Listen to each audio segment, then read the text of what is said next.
Hey, I'm Steve Mignonti here at the 2014 SEMA show where celebrities abound. I'm here with Dan Woods, who for 10 seasons has been at the wheel of Chop, Cut, Rebuild, one of the more popular TV shows. Now, you have a long relationship with Classic Industries. Tell me about that. Oh, Classic has been a sponsor of ours pretty much from day one. They in fact, even before I was doing Chop, Cut, Rebuild and dabbling in pilots, they were really supportive of seeing automotive restoration television come into the marketplace. Now, on the show, you've done a bunch of Chevys, even a Mopar. Give us a quick rundown of those vehicles and what they were. We've done everything from, finding things that maybe shouldn't have been restored, 10 years ago you would never have touched them, to vehicles that never existed. Now, not a single part went down the assembly line. Everything came out of the catalog from Classic Industries. Now, the wheels, of course, always the most important thing. Most of the time a car runs down the road, you see the color and the wheel.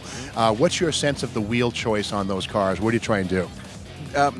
Jeff Leonard, the owner of Classic Industries, has got a real signature for what he wants with those wheels. And it almost seems sometimes, like in some of the years, we've built the car and designed the car around the wheel because we knew what the wheel was going to be before we knew what the car was going to look like. So the wheel, in particular with Classic, has been a very, very signature thing. The kidney bean is like the Classic, is Classic's classic signature.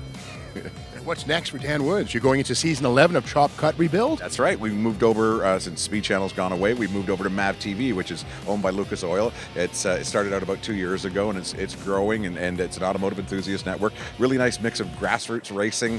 One of their top shows is tractor pulling. And it's a nice mix of that and lifestyle stuff. And of course, Dave Despain's over there with us, Dennis Gage, Stacey David. So it kind of feels very Speed Channel-ish, What's in Dan Woods' driveway and garage right now? In my driveway is, unfortunately, I can't work with Classic on it, is a 1963 Comet convertible, but it has 144 cubic inches of pure power under the hood. If there's a headwind, I'm going to be late. Those cars had a 4-lug drum and hub from the factory. Are you going to keep that? Yeah, I think so. Restoring a car, it was just a good deal that I got on the car. I don't actually have a personal touchstone to the car, and I'm discovering this is the first time I've ever done that. Almost everything I've bought or worked on, it was, my uncle had that car, or my dad had it when I was a kid, or it was my first car. This is the first one where it was just, hey, that's a good deal. And I'm not as enthused to rip it apart and dismantle it or disable it. I'm enjoying taking it out on Sundays with the kids, and we go for ice cream, and I'm not really in a hurry to put big, disc brakes on it and drop a big 8 in it. I really am kind of enjoying what came down the assembly line. So I'll clean it up. From Chop, Cut, Rebuild to Let It Be. What's up?